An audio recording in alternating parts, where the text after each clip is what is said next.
Après les États-Unis et le Canada, le ministre délégué en charge de la diaspora et de la francophonie met cap sur l'Europe.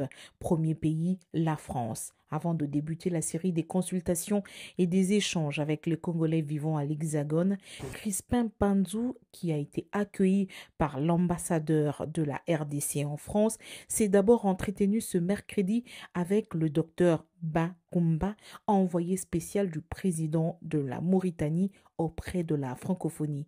En présence de l'ambassadeur, les deux personnalités ont discuté des questions d'intérêt commun entre la Mauritanie et la République démocratique du Congo, notamment l'Organisation internationale de la francophonie. Merci beaucoup et bonne chance. Après audience avec la ministre mauritanienne, le ministre Crispin Panzou a fait le tour du propriétaire de l'ambassade de la RDC située sur 32 cours Albert Ier à Paris.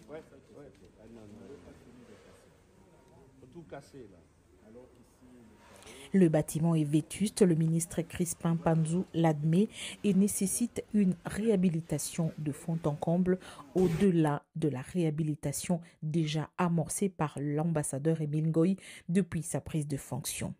Au-delà de l'état du bâtiment, le ministre délégué à la francophonie et à la diaspora a voulu palper du doigt le travail sur place à l'ambassade. Il a lui-même suivi pas à pas les explications sur le déroulement du travail, de l'accueil jusqu'à la délivrance du passeport. Les explications lui ont été fournies. Voilà, c'est les numériques. Il y a les numériques pour un petit tableau. Là. On a mis aussi un petit tableau, vous le verrez. Okay. Vous le verrez. Maintenant qu'ils ont travaillé, ils sont maintenant en train de remettre des documents aux requérants.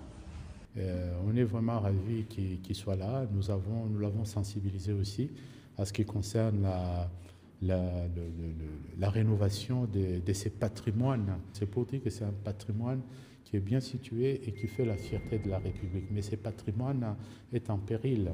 Nous avons fait l'effort de rénover une partie, mais il reste également des travaux à mener. Parmi les préoccupations majeures des Congolais vivant en France, c'est le délai parfois très long que prend la délivrance des passeports. Et à ce sujet, le ministre délégué à la francophonie et à la diaspora a insisté pour le raccourci du délai afin de répondre aux desiderata des Congolais vivant en France. Les délais d'attente de combien?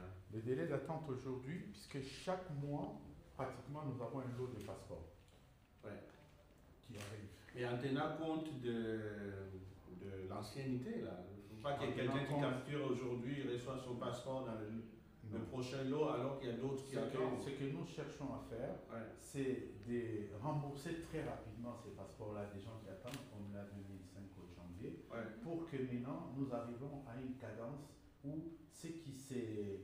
Donc pour l'instant, c'est un déficit par rapport à... Pour l'instant, c'est un déficit, mais ce qui est bien, c'est qu'il y a un flux. Depuis son avènement à l'ambassade de la RDC à Paris, l'ambassade reçoit chaque semaine plus de 130 passeports, ce qui représente une amélioration contrairement aux années précédentes, mais toujours un déficit par rapport aux nombreuses attentes.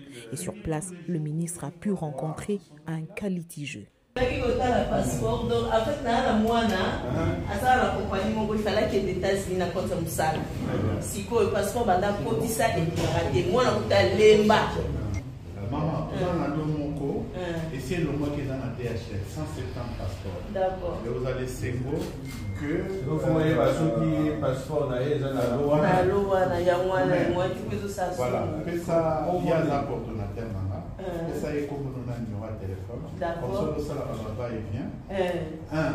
Attendez là on a logo et zoya sur Congo Ezali. Ce Congo Ezali n'a bien un point focal, n'a soutien à ministre. Bien un point focal. Faut pas faire ça en urgence. Ce week-end, Crispin Panzou va échanger avec les Congolais de France à l'ambassade de la RDC, écouter, puis échanger dans un cadre de concertation qui permettra de lever les équivoques sur certaines questions qui dérangent la diaspora congolaise vivant en France. Le ministre va boucler son séjour européen dans un premier temps avec la Belgique.